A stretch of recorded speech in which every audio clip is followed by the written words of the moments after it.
আসসালামু আলাইকুম ওয়া রাহমাতুল্লাহি ওয়া বারাকাতুহু।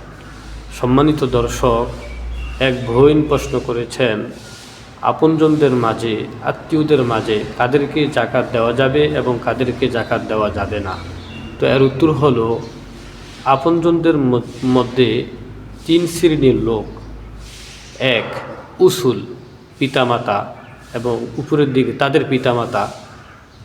দুই নাম্বার, ফুরুর তথা নিজের সন্তান এবং তাদের সন্তান নিচের দিকে।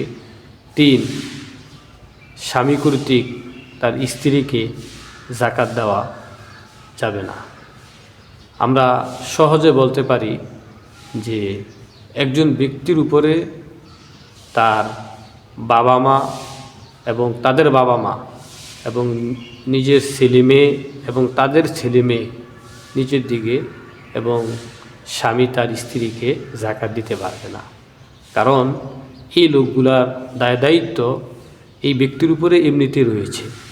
অতএব যদি এই লোকগুলা দরিদ্র হয়, মিসকিন হয়, অসহায় হয়, তাহলে সে যাকাত ছাড়া এমনিতেই তার নিজের টাকা দিয়া, নিজের অর্থ দিয়া তাদেরকে ভরণ পোষণ দিতে হবে, তাদের খোঁজখবর নিতে হবে, তাদের পাশে দাঁড়াতে হবে।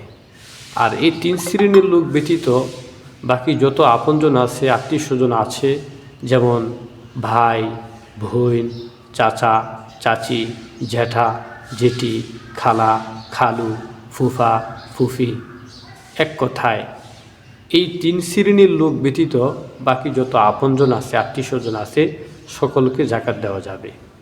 আল্লাহ আমাদের সকলকে মাসালা বুঝে আপনজনদের মাঝে যাকাত দেওয়ার তৌফিক দান করুক। সম্মানিত দর্শক, অবশ্যই এই মাসালাটি যেন মুমিন মুসলমান সকলে জানতে পারে, সেজন্য শেয়ার করে দিবেন। আসসালামু আলাইকুম ওয়া রাহমাতুল্লাহি ওয়া বারাকাতুহু।